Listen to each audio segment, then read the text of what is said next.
예수님 이름으로 축복하고 기도합니다. 아멘.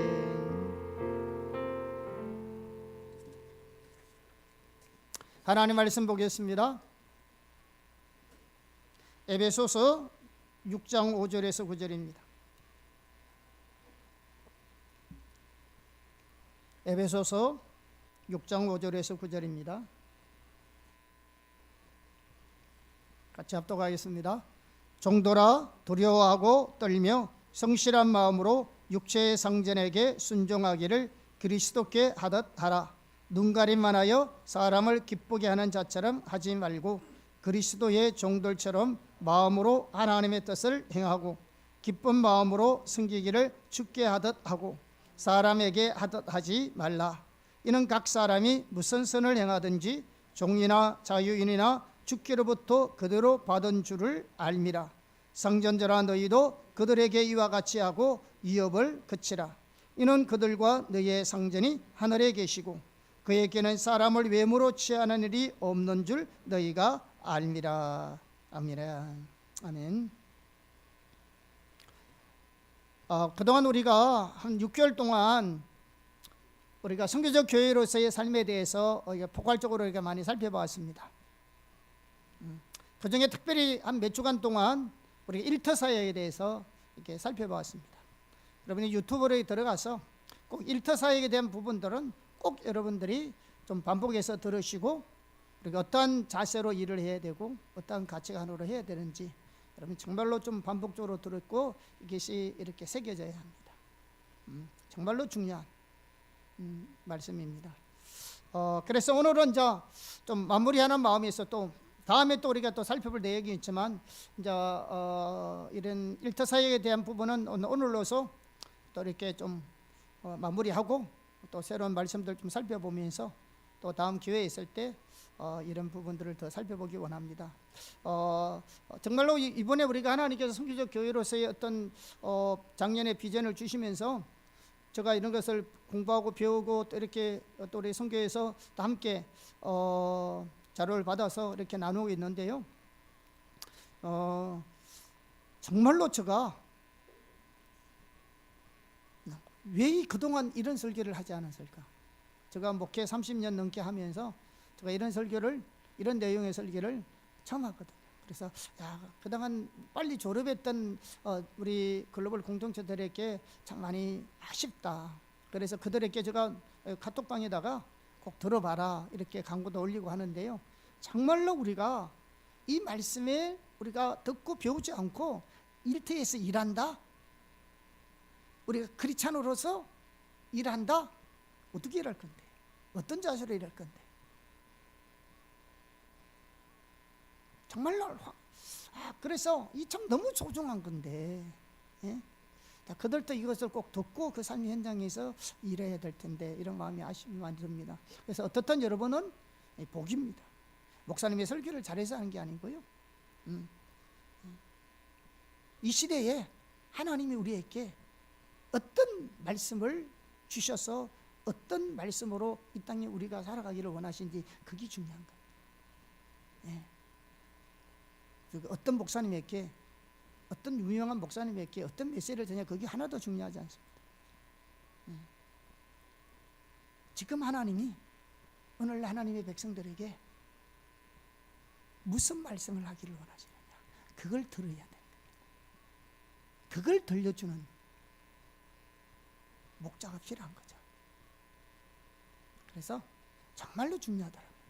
정말로 저도 살펴보면서 너무너무 제가 이 말씀을 정말로 오래전에 알았더라면 하나님이 저에게 어떤 걸 주셨나 그러면 저보고 비즈니스 하라 하더라고요. 아주 오래전에. 아주 오래전 때이죠. 비즈니스. 그래서 제가 나 목사라고 안다고. 그런데 미국 같은 데는 비즈니스 하면서도 목회 많이 한다고. 미국에 계시는 목사님이었는데 저를 기도사역해 주시면서 저를 딱 보더만은 이삭의 유업이 있다고 저보고 비즈니스 하라 하더라고요. 그래서 제가 그 목사님에게 아니야, 난 목사라고 하니까 하도 목사라고 강조하니까 알고 있대. 그래서 나고 목사도 하니까 그제서 그러면 교인들에게 많이 축복해 주래. 그럼 전이 된다고. 그런데 제가 이 일터 사역만 알았더라면, 제가 진짜 비즈니스를 했으면 아마 더 큰 하나님 일을 할 수 있지 않을까 생각도 듭니다. 어떻든 말씀을 몰라니까. 목사는 물론 부르심에 따라 다르죠. 목회만 하는 것도 잘못된 것도 아니고, 목사가 다른 일을 한다고 또 잘못된 것도 아니고, 하나님 부르심에 따라서 하는 거잖아요. 예, 성과 속에 분리가 없잖아요. 세상 일이 따로 있고 영적인 일이 따르는 게 아니잖아요. 우리의 모든 일은 하나님 일이잖아요. 하나님의 섬기는 일이잖아요. 그것이 이웃을 위한 것이고, 그것이 하나님의 창조 명령을 이루는 일이기 때문에. 네. 그래서 정말로 우리가 이런 것들을 배우고 하는 것들이 참 중요하다, 그런 생각이 듭니다. 아멘. 자, 오늘은 마지막 일의 자세에 대해서 좀 살펴보겠습니다.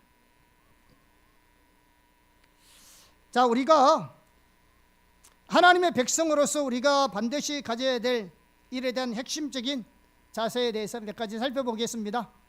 첫째, 하나님을 위해 일해야 합니다. 당연한 것 같지만 하나님을 위해 일해야 합니다. 우리는 앞에서 일이 하나님을 섬기는 도구라는 사실을 살펴봤습니다. 그러므로 우리는 일을 하되 궁극적으로 그 일을 하나님을 위해서 한다는 분명한 인식과 의식을 가지고 있어야 합니다. 밥벌이가 아니고 돈벌이가 아니라, 우리가 무슨 일을 하든지 일은 하나님을 위해서 한다는 분명한 인식과 의식을 가지고 있어야 합니다. 공부도 마찬가지입니다. 그것을 늘 하나님을 의식하면서 일하는 것을 포함합니다. 성경은 그렇게 하라고 말하고 있으면 오늘 본문의 말씀 얘기가 그 얘기입니다. 모든 것이 눈가림으로 사람을 기쁘게 하는 자체는 하지 말고 그리스도께 하도록 하는 거예요. 주님께 하듯이 하라고 말씀하고 있습니다. 어떤 회사 아주 항상 즐겁게 청소하는 분이 계셨습니다. 그것을 신기하게 본 사장님 하루는 그분에게 물었습니다. 당신은 청소를 하는데 무슨 그렇게 기쁘고 즐겁습니까?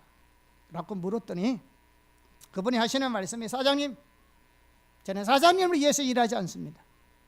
저는 하나님을 위해서 일합니다.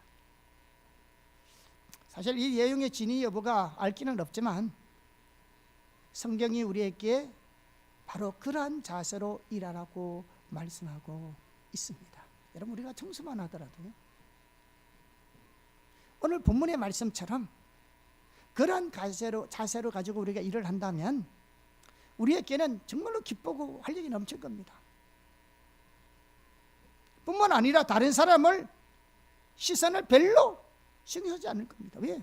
내가 사람을 위한 거 아닙니다. 하나님을 위해서 하는 겁니다. 그리고 모든 그리스도인들이 그런 자세로 일에 임한다면 정말로 우리 사회는 놀랍게 변화될 겁니다. 여러분, 세상엔 세상 사람들이 변화시키는 것이 아닙니다. 왜 세상이 이렇냐? 세상의 변화는 하나님 백성을 통해서 하나님은 바꾸기 원하십니다. 그러니까 우리가 올바른 성경적 가치관을 가지고 일에 대한 올바른 이해를 가지고 일을 해야 바뀌는 거지.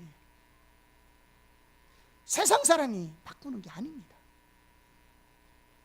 실제로 종교개혁 시대에는요, 성도들의 그러한 삶을 통해서요, 그 시대 전체가 놀라운 변화가 일어났습니다. 실제로 일어났습니다.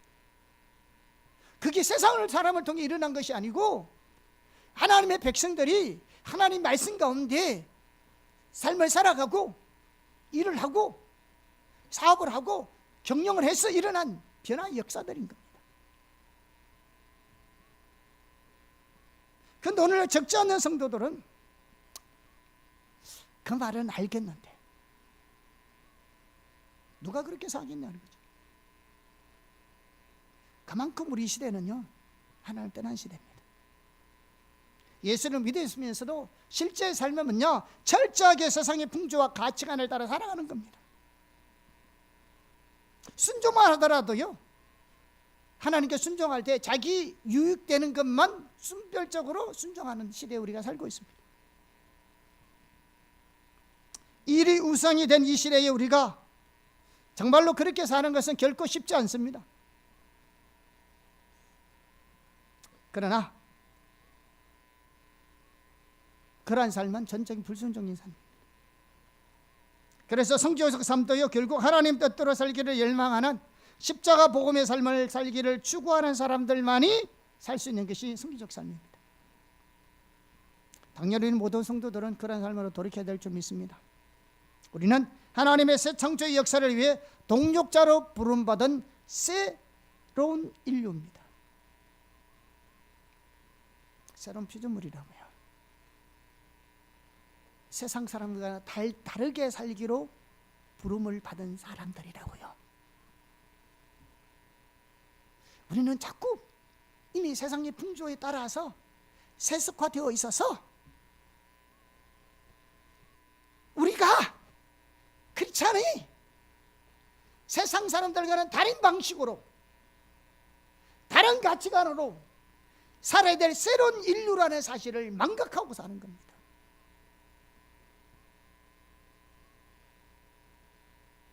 여러분, 우리는 새 창조의 역사를 위해 하나님의 동력자로 부름받은 새로운 인류입니다. 그래서 오늘날 모든 하나님의 백성들이 일에 대한 올바른 성경적 이해와 자세를 가지고 하나님을 위해서 일한다면 정말로 혁명적인 변화가 일어날 겁니다. 바닷물의 염도가 얼마라고요?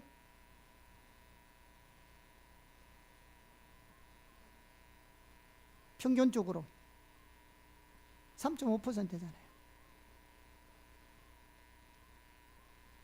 이렇게 3%의 염료가 온 바다를 짜게 하잖아요. 하나님이 너희는 세상의 소금이라고 말씀하셨잖아요. 세상이 썩어져가고 부패되어가고 타락해져가고 악해져가는 것은 선한 사람이 적은 것이 아니고 참된 하나님의 신앙과 가치와 진리를 가진 하나님의 백성이 없다는 겁니다.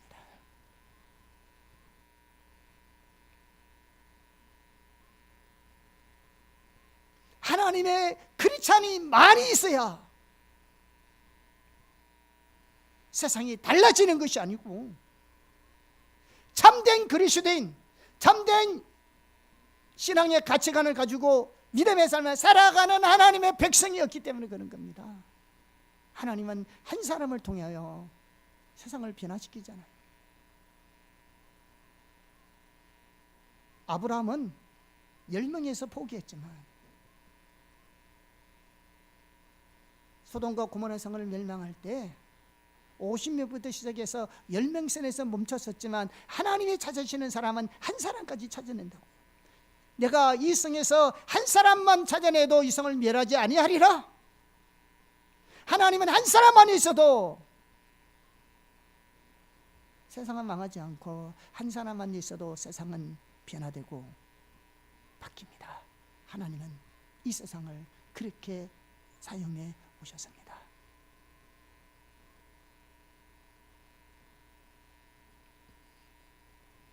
하나님을 위해서 사십시오. 모든 공부도 일도 하나님을 위한다는 사실을 기억하십시오. 다시 말하면 하나님을 위한다는 내가 사람 보고 하는 게 아니라는 말입니다. 그렇게 눈가부를 할 수 없죠. 대충 할 수 없죠. 하나님을 섬기는데. 그런데 왜 그렇게 하느냐? 우리가 신앙생활도 대충 하기 때문에 그래요. 하나님 믿는 것도 대충 믿기 때문에 그래요. 그러니까 일도 대충 하지.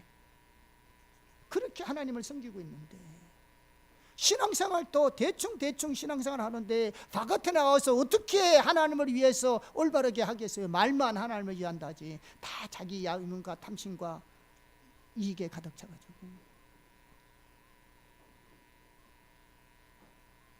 지금 없던 말을 너무 많이 하니까 당황하고.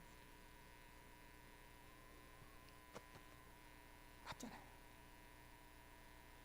하나님도 제대로 안 섬기고 있으니 세상에서 하나님을 위한다는 말이 안 되는 거예요.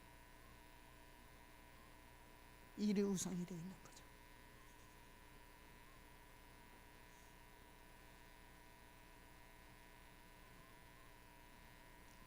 우리가 하나님을 위해서 일할 때 대두되는 중요한 요소가 있습니다. 그게 바로 윤리성 혹은 정직성입니다.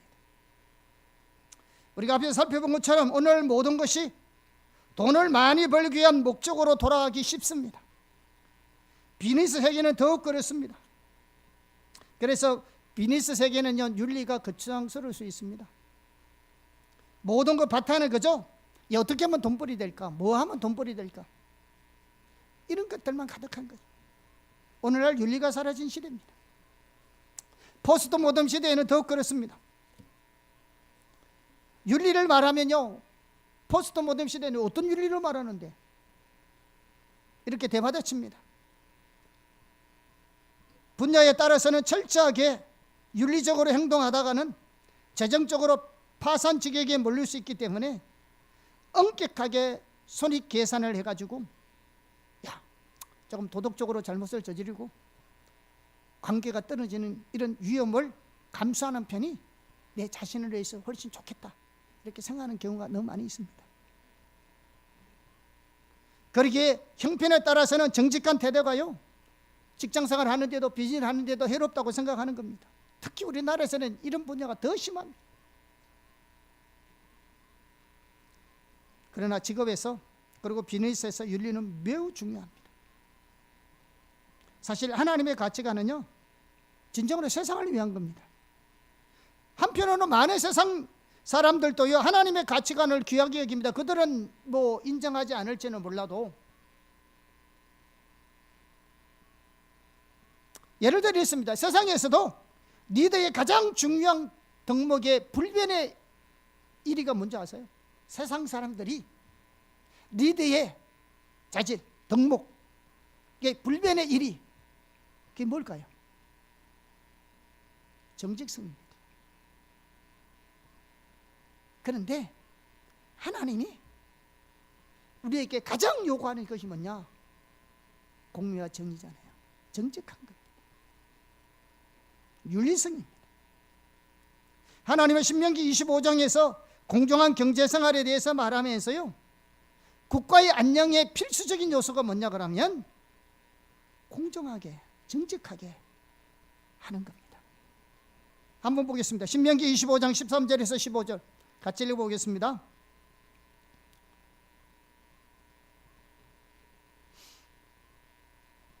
시작.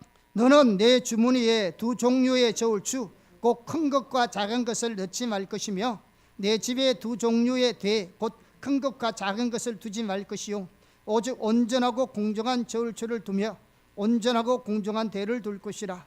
그리하면 내 하나님 여호와께서 내게 주시는 땅에서 내 날이 길리라. 여기 내 주시는 땅에서 내 날이 길다는 말은 뭐 수명이 오래된다는 말이 아닙니다.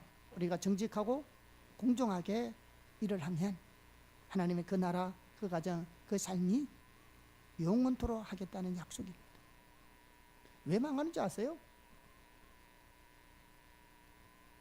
왜 안 되는지 아세요? 공의와 정의를 지키지 않기 때문에 그렇습니다. 당장의 눈앞에 이익만 쫓기 때문에 그런 겁니다.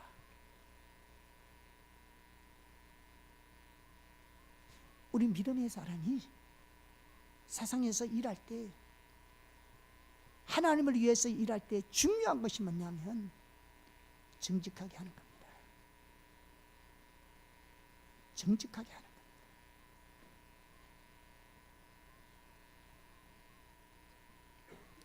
예수님께서 우리들을 세상의 빛과 소금이라고 하셨는데 그것은 우리의 일터와 비즈니스 세계에서도 그대로 적용됩니다. 팀 켈러 목사님이요, 이 부분에 잘 설명하고 있습니다. 제가 한번 읽어드리겠습니다.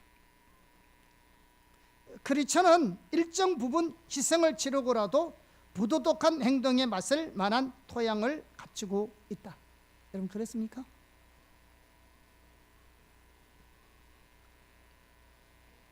다행스럽게도 기독교 신앙의 스토리라인은 그 도를 따르는 이들에게 윤리적 기반을 제공하기 때문이다. 기독교의 신앙의 기본적인 것이 뭐냐? 정직한 거라. 이런 바탕으로 무장되어 있는 사람이라 할 것 같으면, 이런 크리스천을 할 것 같으면 자기 손해가 있더라도 이걸 지켜낸다는 겁니다. 이 진리의 말씀을 따라 살아가는 무장된 크리스천이라면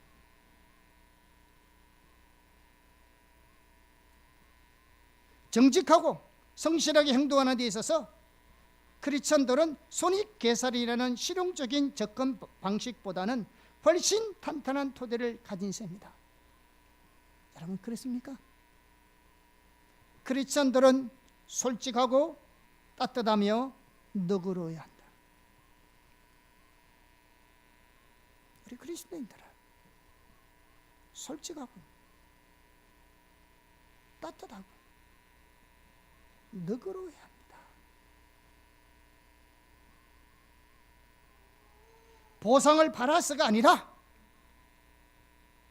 손익분석의 뿌리를 둔 윤리는 일반적으로 대가를 바라잖아요. 그런데 우리가 보상을 바라서가 아니라 인생을 향한 하나님의 뜻과 설계를 감안할 때 그렇게 하는 것이 옳기 때문이다. 그렇게 하나님의 뜻과 목적이 이루어지지. 여러분, 우리는 세상이 왜 이러냐? 이렇게 말하는 사람이 아니고, 우리는 이 세상을 보다 나은 삶으로 바꾸는 사명을 가진 사람입니다.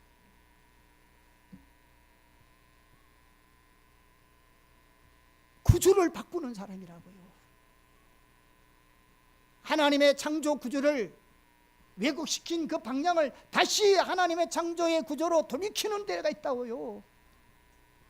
왜 삶이 이렇냐, 왜 이렇냐, 왜 이렇냐 이렇게 따지는 사람이 아니고 그것을 변화시키고 바꿔내는 사람이 우리 크리스찬이라고요.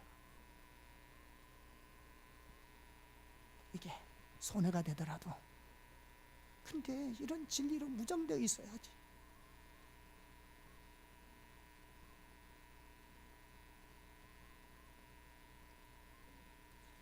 물론 때로는 그런 처신 탓에 주루에 들어가지 못하거나 불이익을 당한다.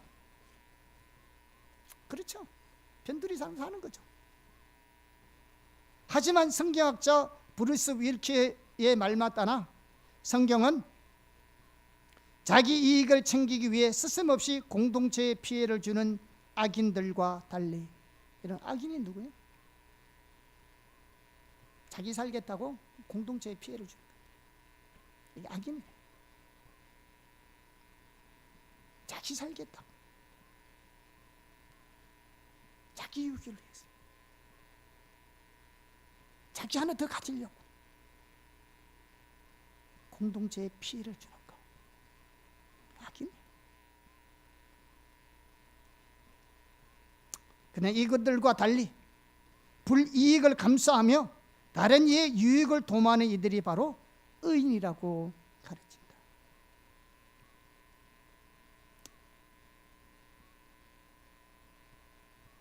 아멘. 우리는 하나님을 위해서 일하는 사람입니다. 사람 눈치 봐가면서 속여가면서 이런 자가 아닙니다. 불이익을 당하고 손해를 보는 만큼 우리는 하나님의 뜻과 목적을 이루는 그 영광을 위해서 사는 사람입니다. 아멘. 일할 때 하나님을 위해서 일하십시오. 어느 분야에 일할 때 하나님을 위해서 일한다는 의식을 가지고 있으십시오. 둘째, 이웃을 사랑하는 마음으로 일해야 합니다. 우리가 앞에서 살펴본 대로 일은 하나님께서 우리를 통해서 모든 인류를, 더 나아가 모든 창조 세계를 돌보시고 그들의 필요를 공급하시는 수단입니다. 그러므로 우리는 이 일을 통해 모든 창조 세계를 돌보고 이웃을 섬기되 하나님의 성품을 반영하는 방식으로 그렇게 해야 합니다. 하나님은 심지어 하나님을 대적하는 사람을 위해서도 공급하십니다. 그리고 그러한 하나님 행동의 바탕에는 항상 하나님의 사랑이 놓여 있습니다. 그러므로 우리도 일을 하되 이웃을 사랑하는 마음으로 해야 합니다. 우리가 앞에서 일의 범주를 살펴보았는데요, 그중 한 가지가 관계였습니다. 그런데 그 관계에서도 가장 핵심이 뭐냐? 사랑입니다. 하나님은 인간을 창조했을부터 삼위일체 하나님 사이에 있는 참으로 놀라운 사랑의 관계를 확대시켜 오셨습니다. 몇 구절을 봐도 우리가 그러한 하나님의 뜻을 선명하게 볼 수 있는데요, 많은 구절이 요한복음에 나와 있습니다. 우리 한번 살펴보겠습니다. 요한복음 15장 9절을 읽어보겠습니다. 같이 합독하겠습니다. 시작. 아버지께서 나를 사랑하신 것 같이 나도 너희를 사랑하였으니 나의 사랑 안에 거하라. 또 요한복음 17장 23절 시작. 곧 내가 그들 안에 있고 아버지께서 내 안에 계시어 그들로 온전함을 이루어 하나가 되게 하려 하면 아버지께서 나를 보내신 것과 또 나를 사랑하신 같이 그들도 사랑하신 것을 세상으로 알게 하려 함이로소이다. 또 요한복음 15장 9절에서 10절입니다. 시작. 아버지께서 나를 사랑하신 것 같이 나도 너희를 사랑하였으니 나의 사랑 안에 거하라. 내가 아버지의 계명을 지켜 그의 사랑 안에 거하는 것 같이 너희도 내 계명을 지키면 내 사랑 안에 거하리라. 요한복음 17장 26절 같이 합독하겠습니다. 내가 아버지의 이름을 그들에게 알게 하였고 또 알게 하리니 이는 나를 사랑하신 사랑이 그들 안에 있고 나도 그들 안에 있게 하려 함이니라. 요한복음 15장 12절 내 계명은 곧 내가 너희를 사랑하는 것 같이 너희도 서로 사랑하라 하는 이것이니라. 자, 이 구절을 보면 우리가 몇 가지를 요약해 볼 수 있는데요, 첫째는 뭐냐? 아버지가 예수님을 사랑하시고 예수님이 또한 아버지를 사랑하셨습니다. 둘째, 그 동일한 사랑으로 하나님께서 우리를 사랑하시고 예수님도 우리를 사랑합니다. 셋째, 하나님은 바로 그 동일한 사랑으로 또한 하나님을 사랑하기를 원합니다. 하나님 우리를 사랑했던 것 같은 동일한 사랑으로 하나님을 사랑하기 원합니다. 넷째, 하나님은 그 동일한 사랑으로 우리가 서로 사랑함으로 삼위일체 하나님이 하나인 것처럼 우리가 그렇게 하나 되기를 원합니다. 마지막으로 다섯째, 하나님은 우리가 그 사랑으로 이웃을 사랑하기를 원합니다. 그래서 예수님도 성경에 나오는 가장 큰 계명이 두 가지 있다는데 그것이 뭡니까? 하나는 하나님을 사랑하는 것이고 내 이웃은 내 몸과 사랑하는 것입니다. 그것이 모든 율법과 선지자 요구를 포함하고 있다고 말씀하고 계셨습니다. 자, 우리 마태복음 22장 37절에서 40절 같이 한번 읽어보겠습니다. 시작. 예수께서 이르시되 네 마음을 다하고 목숨을 다하고 뜻을 다하여 주 너희 하나님을 사랑하라 하셨으니 이것이 크고 첫째 되는 계명이요 둘째도 그와 같으니 내 이웃을 내 자신같이 사랑하라 하셨으니 이 두 계명이 온 율법과 선지자의 강령이니라. 여러분, 하나님의 마음을 보십시오. 그런데 우리가 이미 살펴본 것처럼 이웃 사랑을 가장 잘 실천할 수 있는 한 가지 통로가 바로 뭐냐? 우리의 일을 통해서 그렇습니다. 구제하고 봉사하고 다양한 방법으로 도움을 주면서 섬길 수 있지만 이웃 사랑의 가장 주된 통로는 뭐냐? 일이라고 해도 과언이 아닙니다. 다시 말해서 우리에게 주신 하나님의 은사를 최대한 활용해서 이웃을 탁월하게 섬기는 것입니다. 그래서 루터가 이를 소명으로 보면서 그 핵심이 뭐냐? 이웃 사랑이라고 말합니다. 여러분, 우리가 우리의 일을 성실히 해내는 것이 이웃 사랑입니다. 지난번에 살펴봤잖아요. 우리가 우리 일을 성실하는 것이 하나님을 섬기는 것이라고요.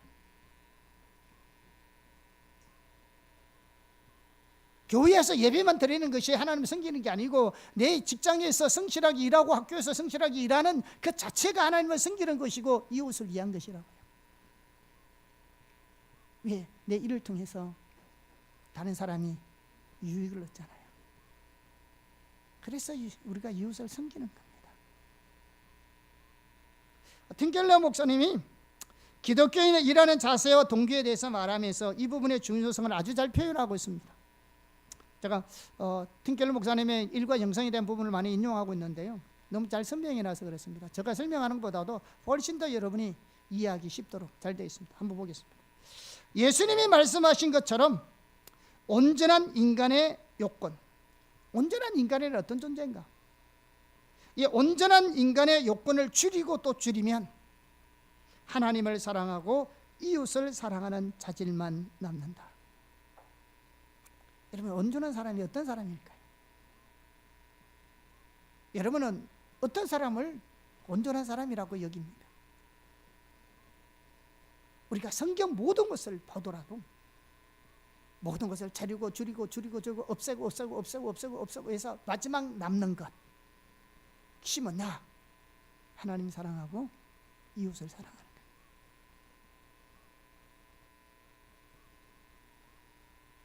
업적, 동기, 정체성, 감정을 비롯한 나머지 성분들은 중요도에 있어서 선도와 차이가 많이 나는 2순위에 해당한다. 1순위가 뭐라고요? 하나님을 사랑하고 이웃을 사랑하는 거예요.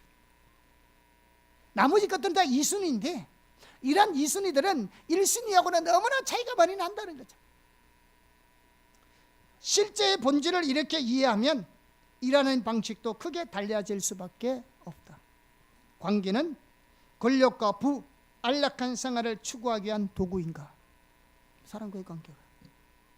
부는 다른 이들을 사랑하는 궁극적인 목표를 달성하는 데 필요한 디딤돌인가? 관계는 자기가 성공하기 위해서, 출세하기 위해서 하는 발판을 삼나? 돈을, 다른 사람을 섬기는데 우리가 목표를 필요한데 필요한 것들이냐? 삼위일체 하나님이 만드신 우주의 길을 거스르는 한쪽 길은 주님을 경배하지도 인간을 풍요롭게 하지도 못한다.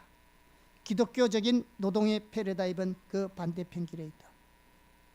우리가 관계 맺는 것도 돈 버는 것도 하나님의 목적을 위해서 하는 겁니다. 그분의 영광을 위해서 하는 겁니다. 자, 그렇다면 우리는 식당에서 음식을 하나 만들 때도요, 그 핵심적인 동기가요, 이웃 사랑하는 것이 되어야 합니다. 그렇게 되면 일을 하는 기준과 목표 자체가요, 일반 세상이 가진 것과는 근본적으로 다를 것입니다. 예를 들면요, 농사 짓는 일만 하더라도요, 우리가 농사 짓고 가수원에서 과일을 기르는 일도 마찬가지입니다. 여러분, 농사 지으면서 이웃을 어떻게 섬길까요? 팔아서 그걸 도와주는 거? 아니요. 정말로 우리가 농사를 지어서 이웃을 섬기려면 그 농사를 진짜로 뭐 해야 되겠어요? 친환경적으로, 그죠? 잘 지어야 되겠죠. 농약 쓸지 않고 쓸지 말아야 되는 농약 써서 잘 키워가지고 돈만 벌이면 된다고 해서 무조건 이상하게 키워가지고 돈 벌이면 하는 게 아니라 이웃을 섬기는 거잖아요. 여러분, 쌀농사를 짓더라도 밥 없이는 어떻게 살 거예요? 채소, 상추를 먹더라도, 시금치를 먹더라도 내가 해로운 농약 쓰지 아니하고 잘 길러서 갖다 파는 것들이, 우리가 돈 받고 파는 게 다 나쁜 게라고 생각 아니에요. 왜? 그래야 내 필요도 채우고 다른 사람을 섬기는 거지만 좋은 물건을 먹도록 해야지. 어린이집 원장이 아이들에게 아무거나 먹이는 게 아니고 질 좋은 양질의 애들에게 맞는, 돈은 좀 비싸지만 그렇게 애들에게 먹이는 것이 이웃을 섬기는 거잖아요. 우리의 모든 일은 이웃을 섬기기 위해서 하는 겁니다.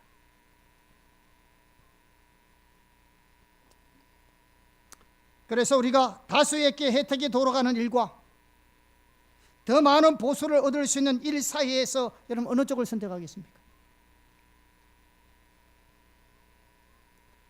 일을 통해서 다수의 혜택을 돌아가는 일이 있고, 더 많은 보수를 얻을 수 있는 일이 두 가지 놓여 있어요. 여러분 어느 걸 선택하겠어요? 여러분 어떤 걸 선택하냐면, 당연히 우리는 보수는 줄어들지라도 더 많은 이들에게 유익을 끼치는 쪽을 선택해야 합니다. 이게 이웃사랑이에요.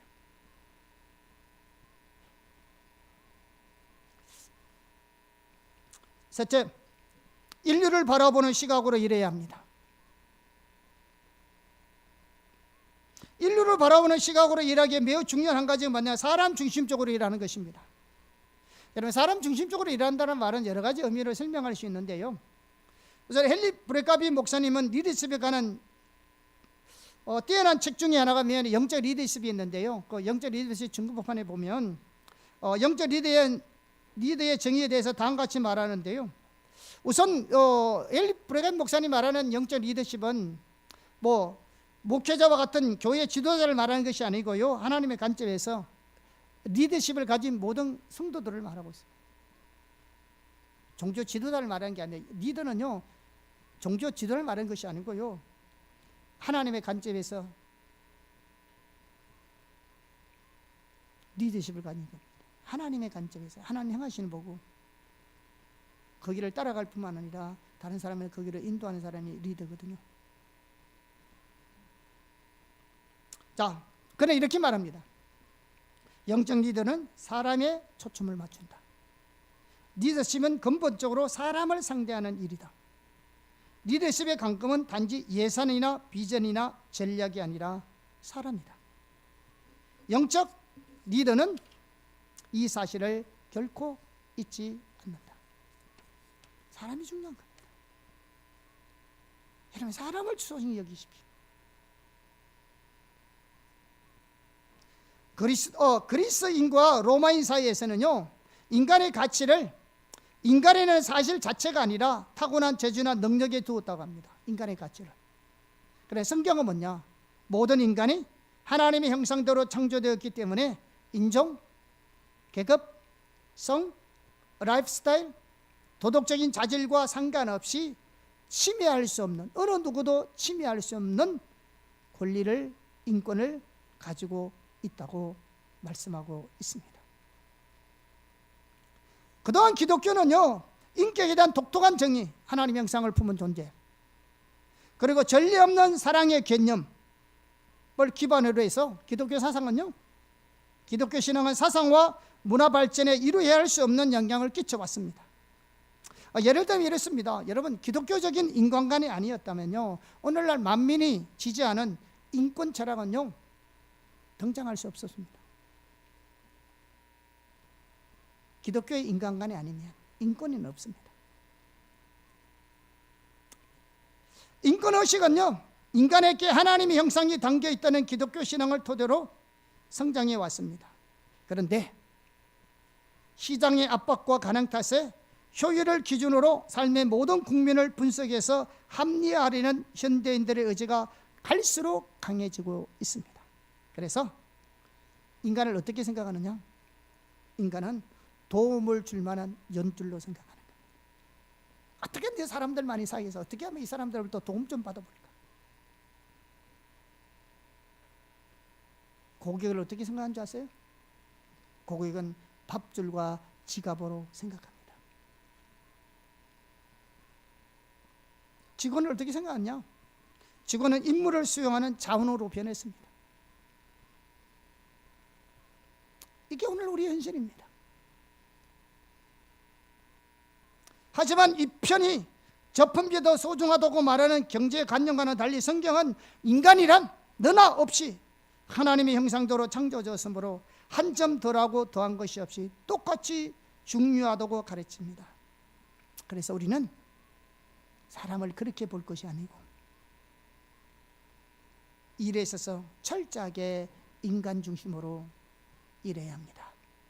리더는 사람이 중요합니다. 아멘. 그 조선일보에 엔노 학장님에 대한 기사가 났더라고요.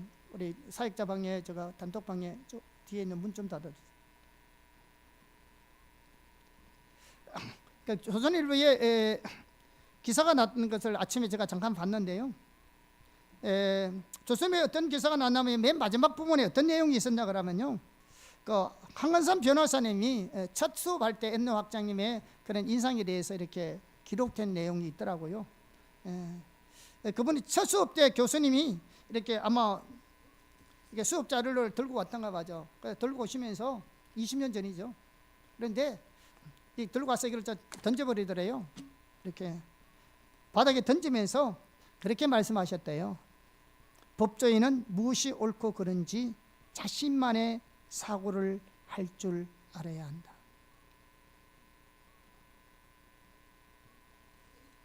법조문에 얽매이지 말고.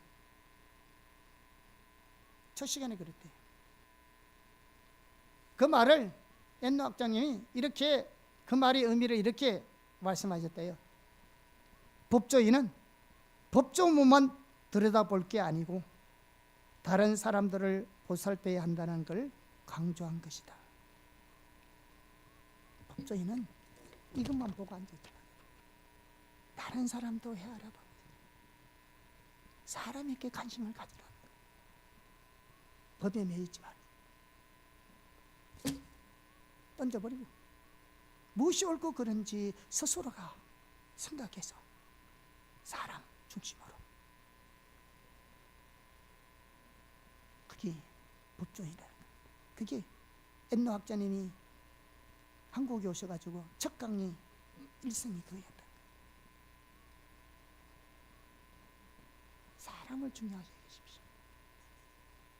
하나님은 우리를 한 번도 법으로 대한 적이 없고 오직 사랑으로 대하셨습니다. 만약에 하나님 우리를 법으로 대하셨다면 오늘 하나님 앞에 설 자가 누가 있겠습니까? 어려울 자가 한 사람도 없습니다. 무엇이 옳고 그름을 따지기 전에 사람을 생각하십시오.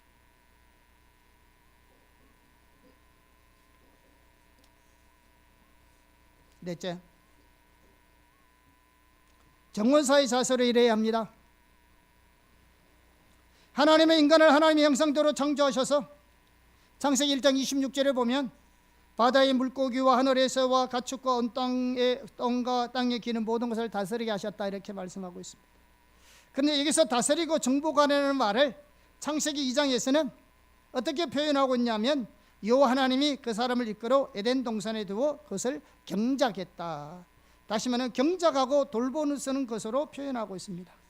다시 말해서 창세기 1장 26절에 땅에 충만하고 땅을 정복하라는 명령은 곧바로 창세기 2장 15절에 땅을 경작하며 지키라는 명령으로 연결됩니다. 그래서 하나님 말씀하신 땅을 정복하고 다스리는 일은 무엇부터 시작해야 되냐? 땅을 경작하고 가꾸는 것입니다.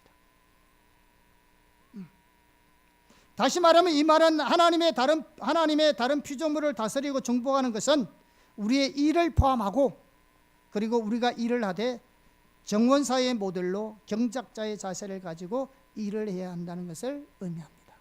자, 이 말이 무슨 말인지 모르니까, 자, 틴켈러 목사님은 일과 영성에서 이렇게 표현하고 있습니다. 이것을 우리가 어떻게 하면 일하는 데 있어서, 쉽게 말하면 에덴 동산에 있는 그것을 우리는 가만히 있으면 다 될 줄 알지. 아니요, 하나님 계속 가꾸라 했어요. 가꾸어야 된다고요. 에덴 동산은 저절로서 자랄 수 있는 곳도 아니었어요. 하나님이 경작하라 했잖아요. 다스리고 가꾸고 경작해야 될 땅이 에덴 동산이었다고요. 에덴 동산도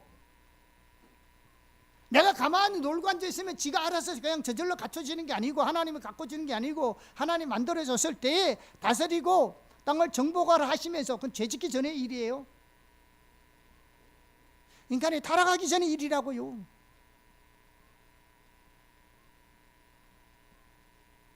거기 있어서 잘 가꾸래. 자, 그래서 오늘날 우리의 일도 이런 정원사의 모든, 에덴 동산 정원이잖아. 정원에서 일하듯이. 자, 근데 오늘 우리는 이걸 어떻게 해야 되느냐? 틴켈러 목사는 이렇게 잘 표현한 건데요. 한번 읽어보겠습니다. 능동적인 자세로 업무에 임하는 정문사가 되어야 한다. 여러분, 우리 이런 수동적으로 하면 안 됩니다. 아까 이제 하나님을 위해서 한다 했잖아요. 그러니까 일하는 거 보면요, 우리가 신앙생활 볼 수 있어요. 왜? 하나님을 위해서 일하는 것이고, 그것이 곧 하나님을 섬기는 것인데, 하나님을 대충 섬기고 일하는 사람들은요, 일터에서도 똑같습니다. 왜? 일과 신앙은 분리되지 않으니까요. 일과 신앙은 분리되지 않아요. 일이 신앙인데. 삶과 신앙이 분리되지 않아요. 삶이 신앙인데. 자꾸 우리는 이혼론적인 생각을 가지고 있으니까 오해를 하는 거죠.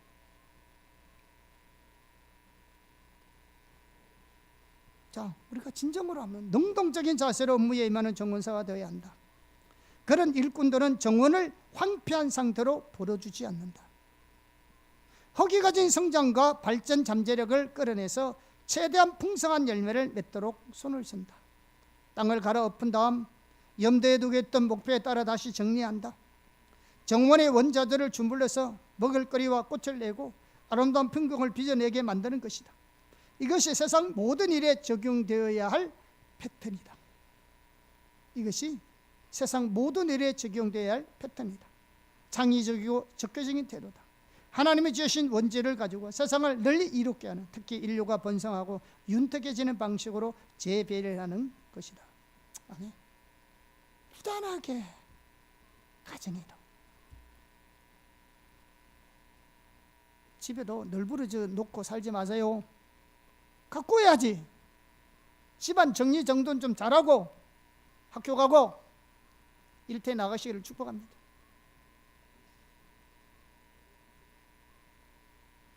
우리는 능동적인 사람이 되어야 돼. 뭐 찔린 사람이 있어요?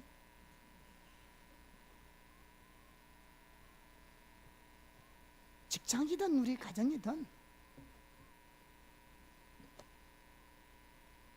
우리는 경작자야.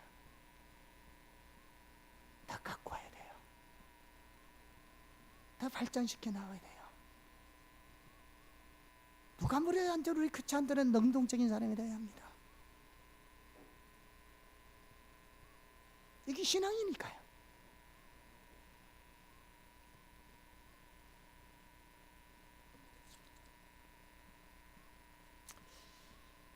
그래서 문화명령에 사실 있잖아요. 이게 문화를 의미하는 영어 컬처 있잖아요. 컬처. 이게 경작이라는 말, cultivation. 이 개념의 뿌리를 둔 단어라고 합니다. 그러니까 이 문화도 잘 가꾸어야 돼요. 여러분, 오늘날요, 우리가 이 문화에 대해서요, 어떻게 생각하느냐 하면 오늘날 성도들 가운데 문화를 전정적으로 여깁니다. 그래서 문화에 대해 사후 이겨야 할 적의 개념을 가지고 있는 사람이 적지 않습니다. 여러분 어떻게 생각하세요?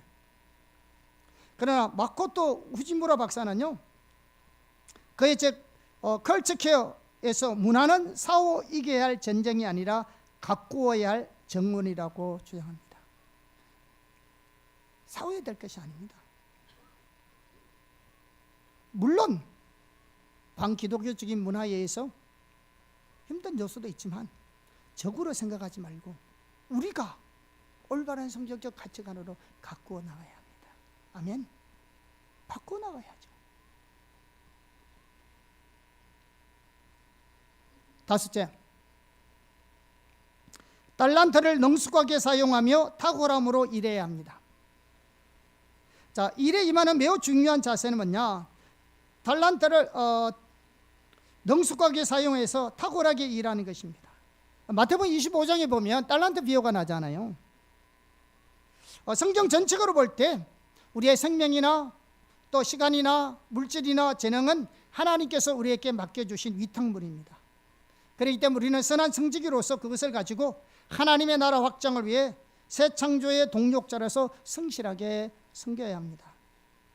자, 이 달란트 비유에 대해서요, 일의 신학 성경 주석에는 다음같이 이렇게 잘 설명하고 있습니다.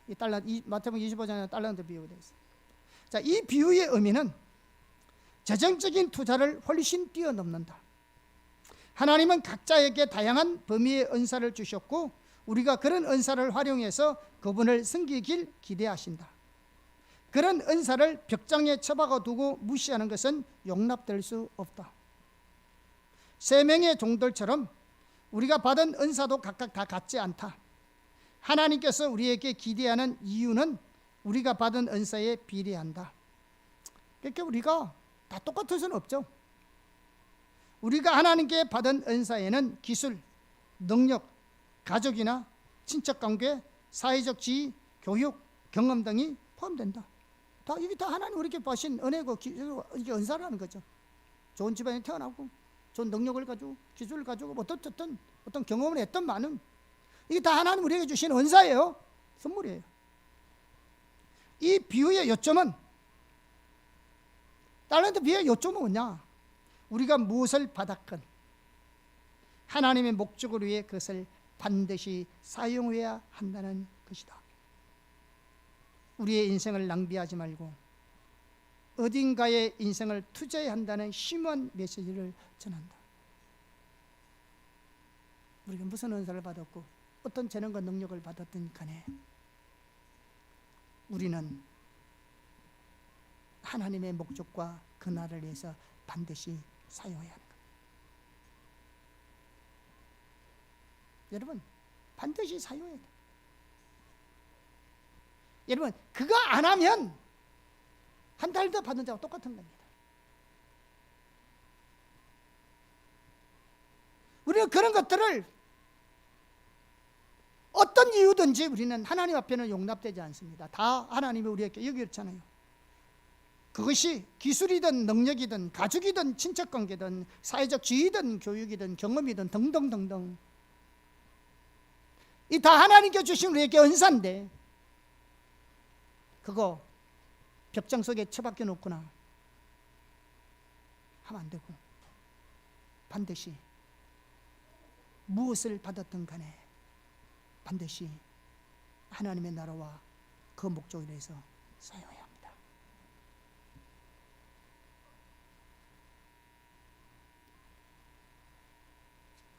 여러분, 그렇게 살지 않는 것이 내 인생을 낭비하는 겁니다.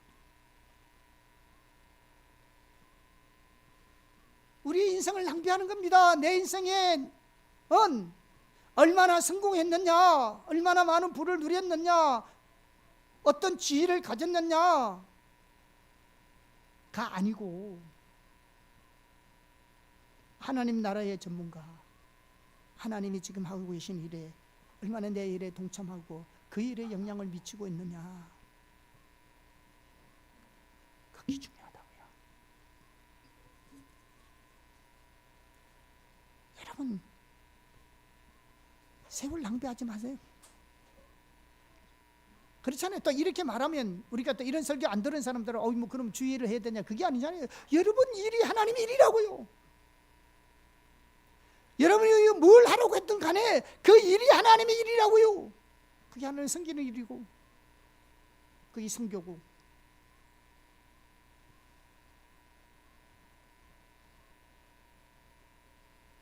여기서 우리가 우리의 가진 하나님 맡겨주신 재능을 가지고 성실하게 섬기되 여기 핵심적인 건 탁월함입니다. 탁월함. 오서 힐만도 그의 귀한 책 일터사역에서요, 일터의 정인이 갖춰야 할 자질 4가지를 말하면서 첫 번째로 말한 게 탁월한 업무 능력이라고 제시합니다.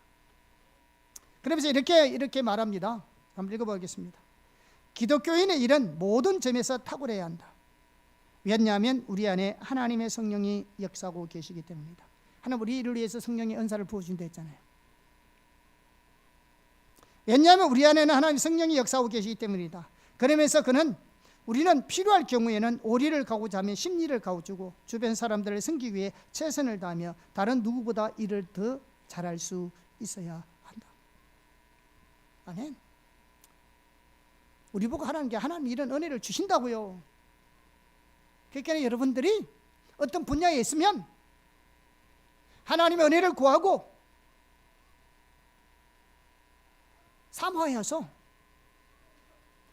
우리의 경쟁은 세상에 지식 있고 학문 많고 잘 배운 사람들 보다도 우리는 더 잘할 수 있습니다.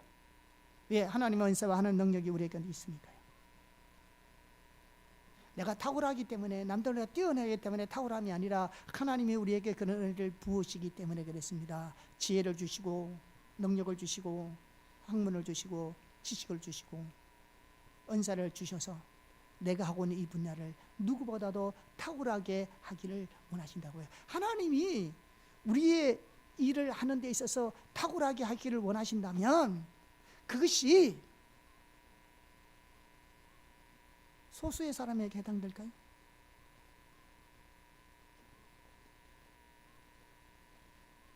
특정 분야의 사람들에게만 해당될까요? 청소하는 사람에게는 해당되지 않을까요? 저는 매일 저녁마다 우리 권사님 댁에 왔는데 저는 권사님 댁에 갈 때마다 신는 게 한 게 있어요. 그 집 아파트에 계단에 신주의 광은요 정말로 광이 나요. 하여튼 광이 식을 데가 없을 정도로 정말로 그분 청소 정말로 잘합니다. 난 그분의 청소는 탁월함이 있다고 생각해요. 성실하시고요.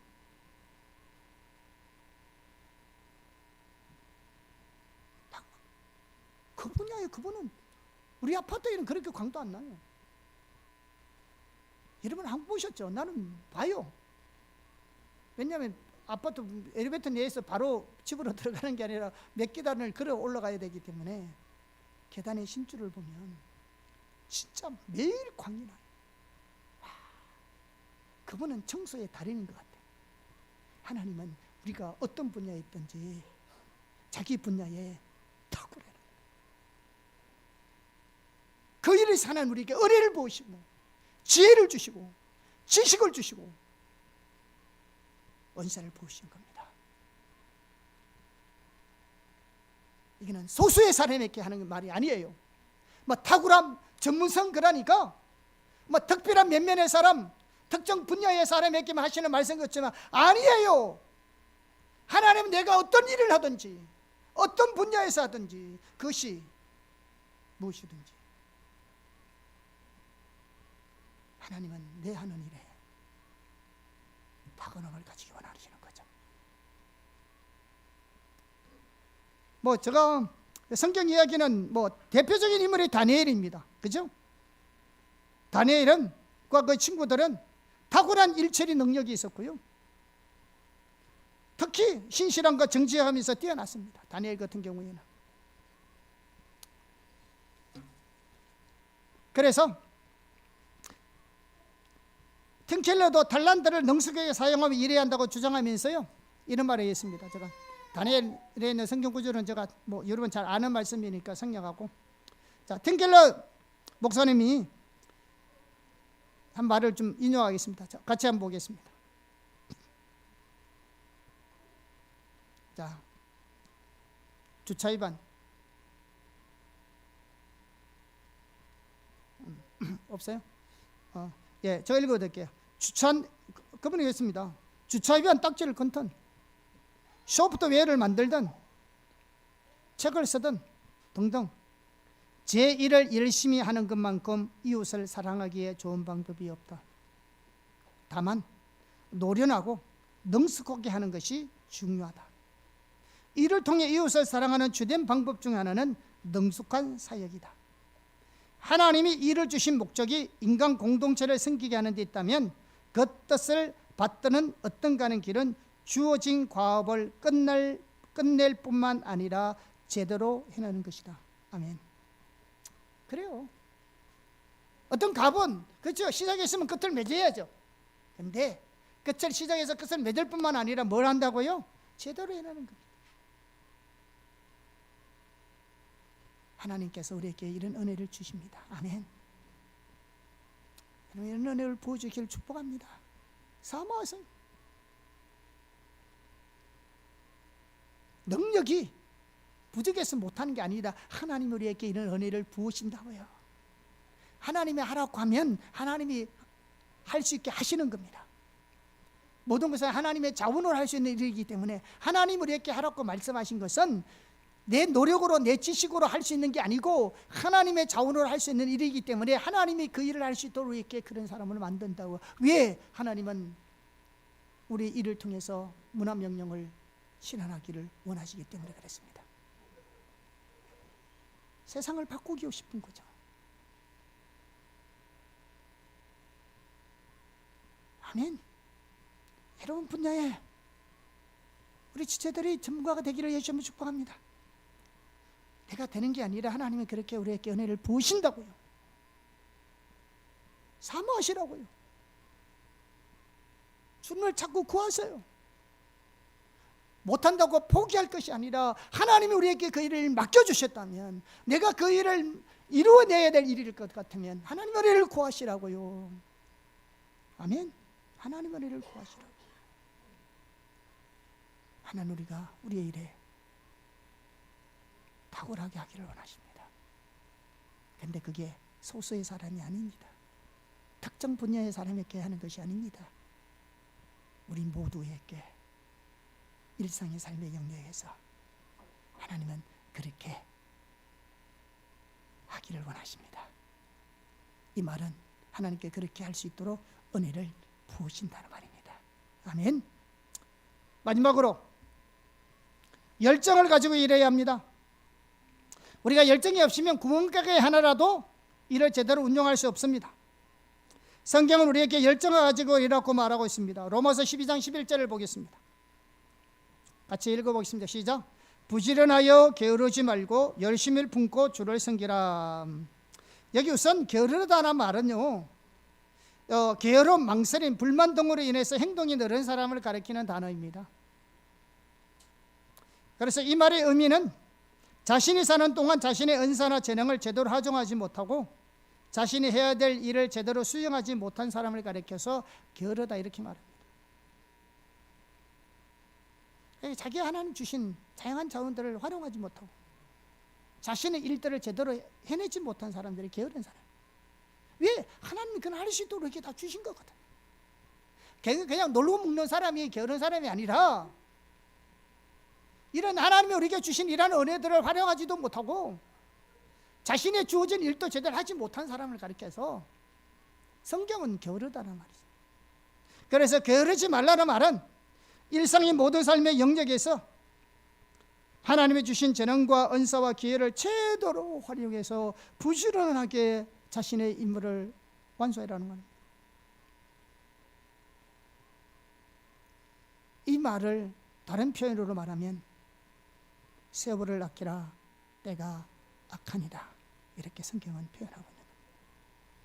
자, 그런데 이 로마서 12장 11절에 팀켈러 목사님은 이 구절을 이렇게 해석했습니다. 제가 한번 읽어보겠습니다. 본문에는 두 가지 구체적인 가르침이 들어있다.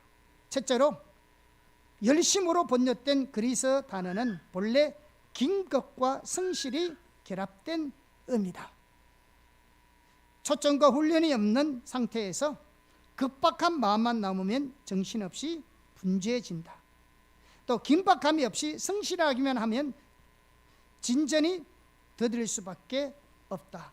하나님은 서두르되 질서를 잃지 말라고 말씀하신다. 무슨 말이냐? 뭔가 위기의식 듣고 빨리 하려는 마음도 없이 그냥 성실하기만 하면 진도가 안 나가. 그러니까 뭔가 마음에 이걸 해야 되는 급박한 마음도 긴장감도 있어야 되잖아요. 그래야 뭔가 일을 쳐내지. 그냥 급하기만 하고. 이 말을 말하는 거예요. 이게 열심이라는 단어는. 그래서 서두르되 질서를 잃지 말아라. 해야 될 일들을 차근차근 해나가라는 겁니다. 그러니까 서두르는 것이 나쁜 것만은 아니에요. 일은 서두르지 않으면 일이 앞에 진도가 안 나온다니까요. 세워라. 너는 그냥 뭐 내가 할 일을 세워라 내고라 먼저 다 하는 거야. 그러니까 열심히 한다는 말은 서두르되 질서를 지키는 거죠. 해야 될 일을 차근차근 해나가는 거죠. 또 둘째로 열심을 품고라는 말씀은 원문에 비추어 볼 때 펄펄 끓는 심령점으로 직역할 수 있다. 이래 원래 직역하면 그렇습니다. 뜨거운 심정으로 펄펄 끓는 심정으로 하는 거. 여러분 열심히 하라는 것은요 뜨거운 열정들이 있어야 합니다. 정말로. 따라서 감성과 훈련, 긴박감을 가지고 하루하루 살아가는 삶과 하는 일 속에서 산 제물이 되는 임무를 수행해 나가는 겁니다. 여러분, 우리가 하루하루 여러분 일하는데도 산 제물이 되는 겁니다. 하나님이 너희는 산 제사를 드리라. 근데 내 일하는데도요, 내 하루의 삶에 모든 것을 태워 제물이 되도록 일하는 겁니다. 이런 열정이 있어야지. 공부도 이렇게 열정이 있어야지. 놀 때 다 놀고 할 거 다 하고, 일 속에도 살아있는 재물입니다. 이런 열정으로 일하는, 정말로 여러분 회사에서 여러분 좋아하지 않겠어요? 여러분 무슨 일을 하든지 뭔가 역사가 일어나지 않겠어요? 예? 때가 되면 되겠지. 세월이 지나면 되겠지. 뭐 언제 돼? 어느 세월에? 열정이 있어야 하죠. 하나님의 이런 열정을 우리에게 주시기를 예수님으로 축복합니다. 아멘. 하나님이 우리에게 이런 열정을 주셔야 돼요. 이것은 하루하루를 기쁨을 가지고 하루를 사는 삶. 그것도 절제가 있고 훈련되고, 그러면서 일 속에 산재물이 되는 임무를 수행해 나가는. 아멘. 열정을 품고 살아나는 겁니다. 이런 열정이 우리에게 있기를 예수님을 축복합니다. 그래서 오늘 이 6가지 우리가 일의 자세에 대해서 간략하게 살펴보았습니다. 하나님께 우리에게 이런 삶의 자세로